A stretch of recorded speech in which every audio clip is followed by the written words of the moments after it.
Hello everybody, Mollusk here. Today bringing you another battle report between the Beastmen and the Dwarves. Now that I come to do this, I realise I didn't take a picture of the whole battlefield as one. So you're going to have to watch the battle unfold through the fog of war, if you will. So the theme of today's battle is the Battle of Red Cairn, which is a battle that took place in the End Times book Nagash and takes place in Sylvania. Both armies were converging on the site of Arkan the Black's great ritual to summon the great sorcerer Nagash from the grave. But, unfortunately, the Beastmen were led by the nose, by the vampires, into the Dwarven army, and the two were made to fight each other. And what you see here today represents the extreme flank, a small section of that great battle, on the flank that no one really cares about. So sit back, grab your paints, and listen to the story unfold. So, trying out a new army list today. From the right, we have a unit of 30 Gors, then some Centaur pretending to be a Tuscal chariot, then a Cygor pretending to be a Tuscal chariot, then a unit of Harpies in the shadow of the building. My Bestigor horde are hiding in the building, trying to avoid being shot at on the first turn. My Shadow Mage is going it alone and is skulking behind the building. Then we have another unit of Harpies in front of the Razorgore. Space was a bit tight on the section of the field where this battle is occurring, so both me and my opponent did struggle to get our guys in some semblance of order. My Wargore's battle plan was to send the Harpies up both flanks to distract the cannon crews of the Dwarves. Hopefully they'd get in there and maybe kill them, but failing that, just die and be a distraction to allow the rest of the army to get into position. Eyeing up the artillery array against them, the Shaman didn't fancy joining the big unit of Gore that would plod across the field, and so he was taking his chances on his own, hoping that no one would notice a slightly different goat with a stick amongst a sea of other goats, and this would allow him to weave his spellcraft more flexibly. The dwarves deployed like so: a unit of thunderers on the left, and then a cannon on the hill right next to the flame cannon. A good choice of position that allowed them a commanding view of the field. Unfortunately, the placement of the hill in relation to their deployment meant that the crews were a little bit exposed, a fact that did not go unnoticed by the dwarven general, who hurriedly led his Ironbreaker bodyguard to plug the hole on what we'll call the west side of the hill. Further to the west, the Quarrelers took up positions, flanking the organ gun and ready to decimate the unwashed horde as it rounded the buildings. Strung out across the extreme west flank, the other unit of Thunderers, who had arrived a bit late and probably were nursing hangovers, couldn't really find a space in the rest of the lines, so were trying to shuffle forward as best they could. The wizened runesmith must have given some particularly sterling speech, because the dwarves were really fired up with hatred for their foe. I should note here that this was my opponent's first game using the 8th edition rules. Previously I think he used to play 4th edition, so we can think of this dwarven army as representing a particularly cantankerous, conservative bunch from their mountain halls. The old guard, unwilling to change the newfangled ways of war.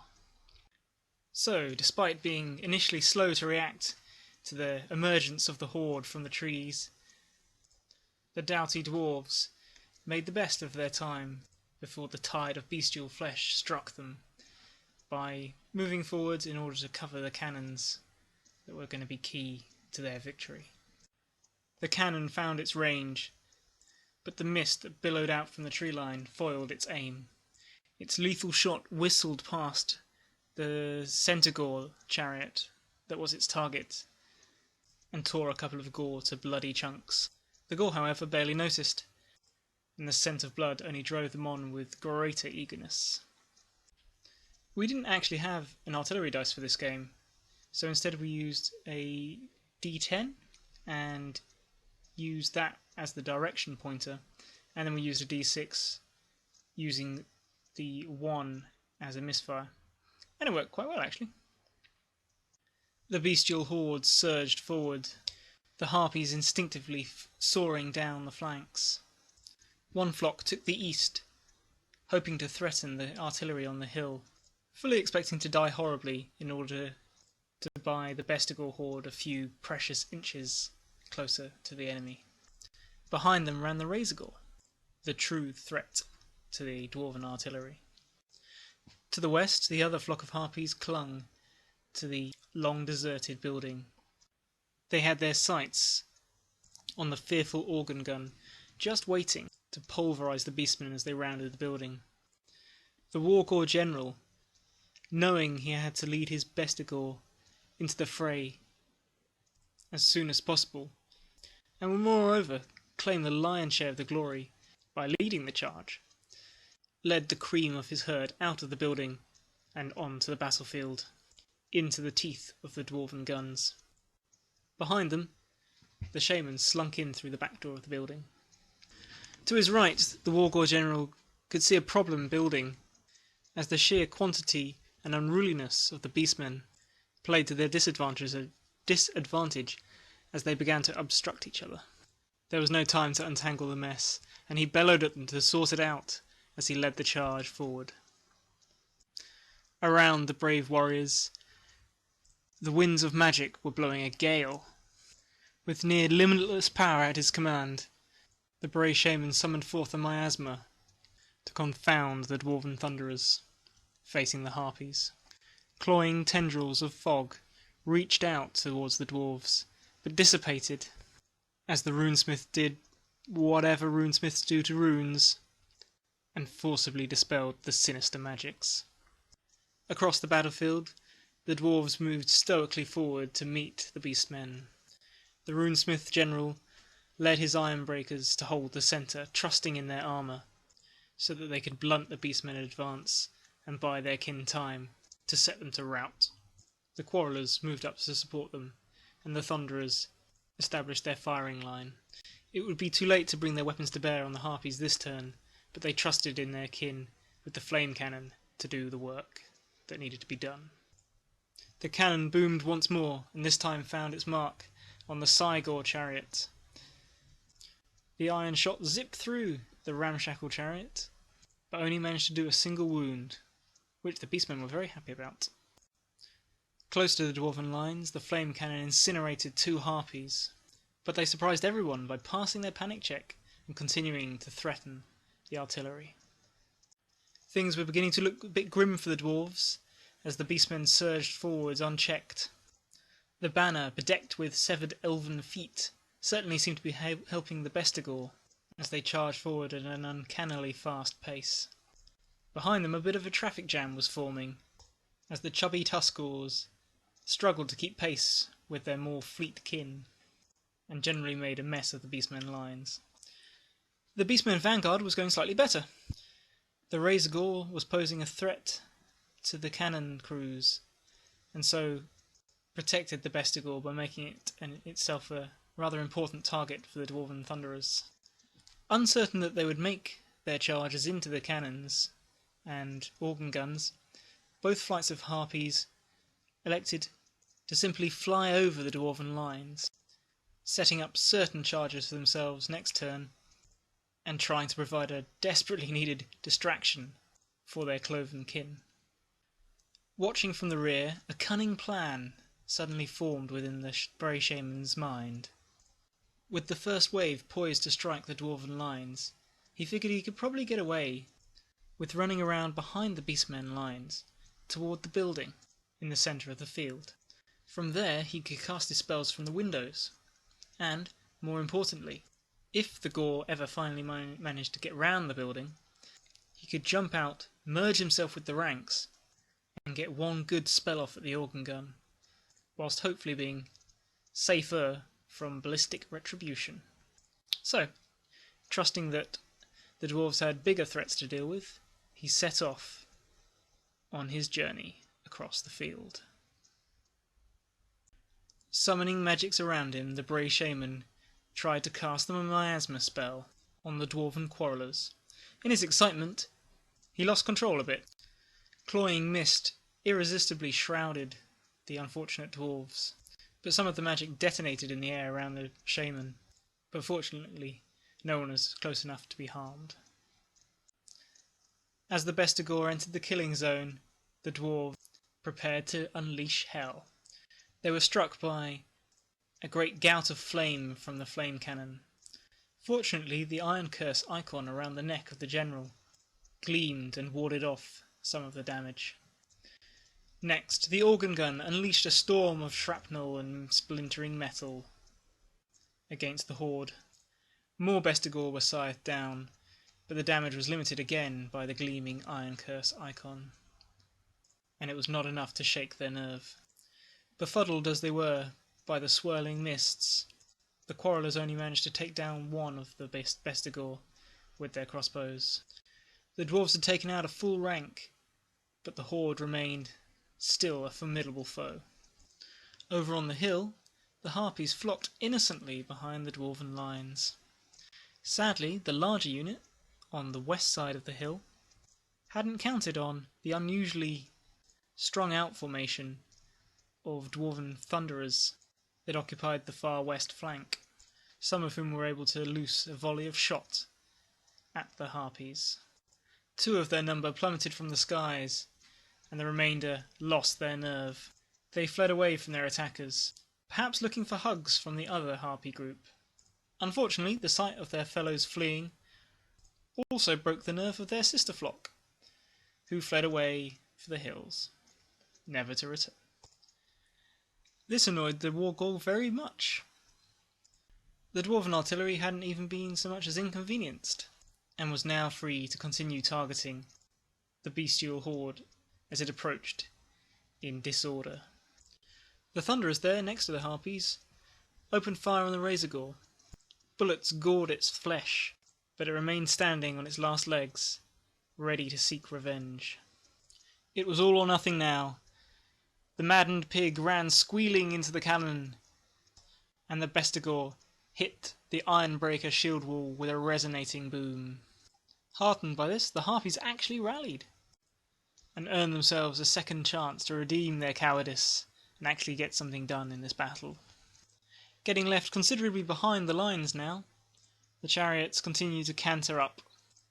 The Gore horde reforms, in growing frustration, desperate to try to get round the slow chariots in any way possible.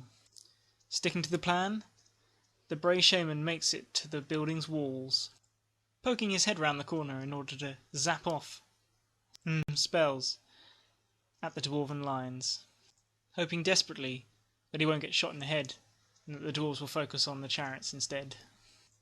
The magical miasma surrounding the dwarven quarrellers continues, maintained by the shaman's spellcasting and reducing the ballistic skill of the warriors, giving the bestial horde a much needed reprieve from the incoming fire. The winds of magic were blowing at hurricane force again this turn, but though the shaman tried to summon the phantom pendulum that would have wreaked havoc through the Ironbreakers, through the gap left where the chariot should have charged, but failed, and into the quarrellers beyond, but the runesmith was having none of it, and managed to dispel the lethal spell using all of his might. In combat, the Bestigor tore through the elite dwarven warriors, their great axes making mockery of the famed dwarven crafted armour. Though most of the dwarves enjoyed the rare privilege of striking before their hated foes, the damage they caused was minor. In return, the Beastmen struck down fully half their number, the Wargore general slaying 3 himself. Unfortunately, he overlooked the dwarven runesmith, whose great axe picked him out in the combat and wounded him gravely. Despite their losses, the stubborn dwarves refused to give an inch of ground, and the Beastmen charge began to lose its momentum. Startled by the presence of the harpies so close to them, the Thunderers turned around, desperately trying to bring their guns to bear. The harpies showed themselves as poor sportsmen, as they let the dwarves conduct their manoeuvre without saying anything. In combat, the Bestigor killed the dwarf ironbreakers to a man. Unfortunately, that man happened to be the runesmith, who was again overlooked. This time his axe gutted the Wargore general, and the savage beast was left trampled in the mud. Unwilling to give even an inch of ground, the runesmith held against the seething bestial mass before him, heroically buying his kin more time and preventing the Bestigor from charging onwards into the quarrellers on their turn. Watercock. On the hill, the Razorgore showed the Bestigor how it's done and devoured the last of the cannon crew. In the Beastmen's turn, it then charged on into the flame cannon, supported by the harpies, who were eager to glut themselves on the vulnerable cannon crew. Elsewhere on the battlefield, the Cygor chariot had finally been destroyed by massed fire from the rest of the dwarven army. It had been pretty much the only thing they could see, and was left as just smouldering wreckage. The Centaur chariot didn't quite fancy sharing the same fate, and turned its attentions towards the quarrellers, who now had their back to it. Had the Wargore general still been alive, he probably would have recommended that the chariot press on past his flank, as this would have added to the pressure on the last major knot of resistance forming around the organ gun, and hopefully at least drawn some fire from the Bestigor unit when they finally stomped the runesmith into the dirt. However, at least this left space for the Gore unit to finally reform again and start to press up towards the fight. In combat, the Rune Lord, Runesmith, finally succumbs to the axes of the Bestigor, and they are left facing a lot of angry dwarves with guns. On the hill, the Razorgore savages two of the gun crew, but is itself put down by the last defender. The harpy scrabbled away at the dwarf's armour, but didn't do anything. So, guarding his cannon and his honour to the last, the dwarf gunner sticks in combat, facing off against the remaining harpies. Enraged by the fate of the Ironbreakers, the quarrellers charge into the Bestigor, who are extremely grateful not to be facing a colossal amount of shooting. The Thunderers, realising the mistake, turn to face the Centaur chariot and make the best of a bad situation.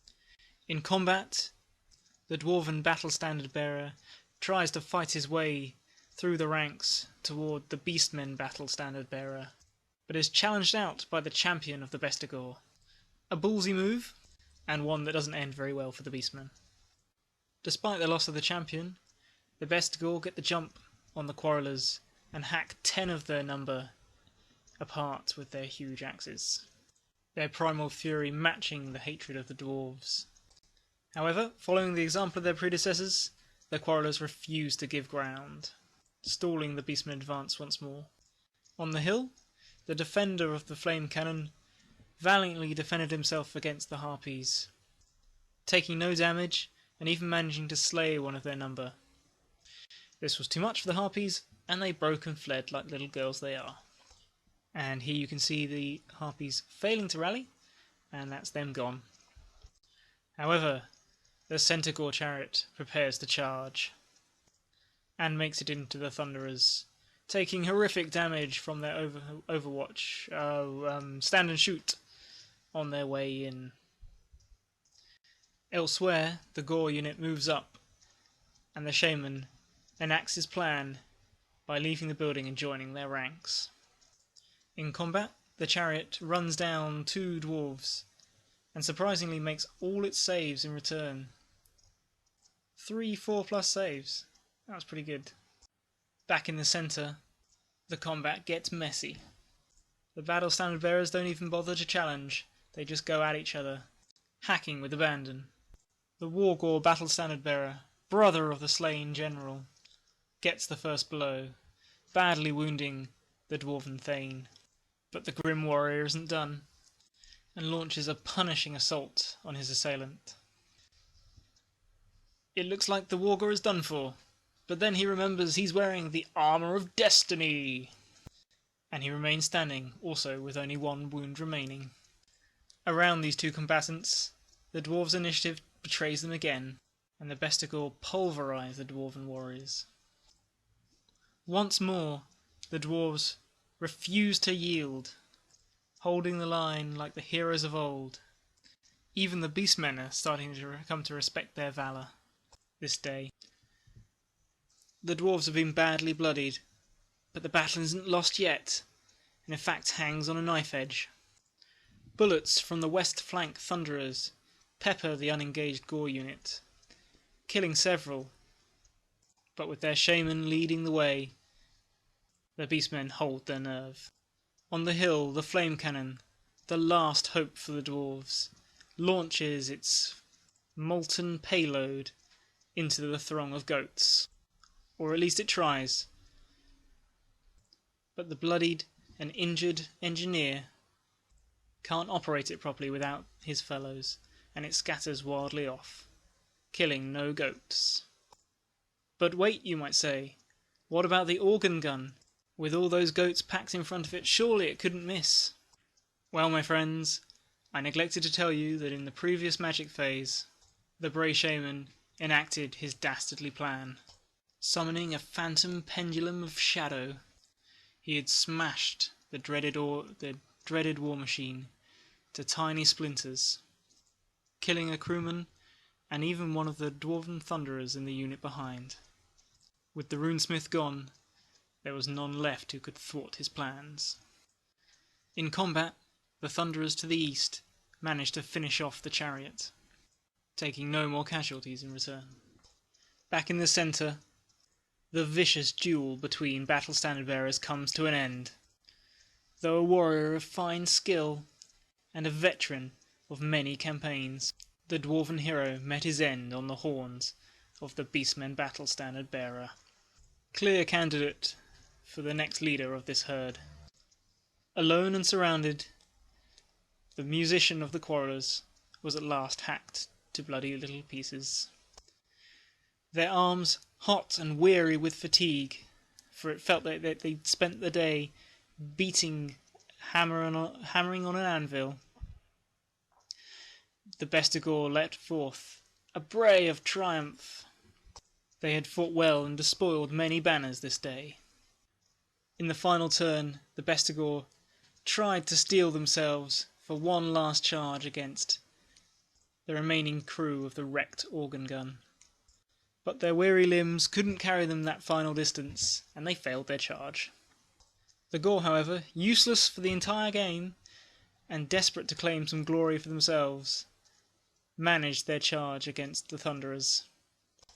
And in a rather lacklustre display to end the final turn of this battle, they, I think, killed 2 dwarves and lost 2 in return. And the dwarves, of course, held. And so ended the first day of battle at Red Cairn. The horde of undesirables, the beastmen who had been relegated to an inglorious flank, had carried the day against a stubborn, if somewhat dated foe. Yet there had been no rout, and although badly bloodied, the dwarf line had still technically held, and there was certainly no dishonour in the bravery with which they had fought. As the beastmen headed back to the trees for their victorious after-party, the surviving dwarves vowed that tomorrow would be different. So the final scores for this battle were 1,155 to the beastmen, 793 to the dwarves. We worked this out by simply counting up the amount of points we'd killed. Much more satisfying than saying, well, you didn't kill all of my units, so you don't get any of the points. We like to quantify the blood spilt on this channel. And yeah, this was a really, really fun game. I got to try out some tricksy manoeuvres with my harpies and with my shaman, and we got to see the amazing stubbornness of those dwarven heroes, holding the line against the oncoming horde. Epic stuff. And of course, a big thank you to my opponent for setting us up and providing the nibbles, and just generally being a great guy to play against. I can't wait for the rematch. I'm sure it's going to be brutal. But yeah, thanks for watching.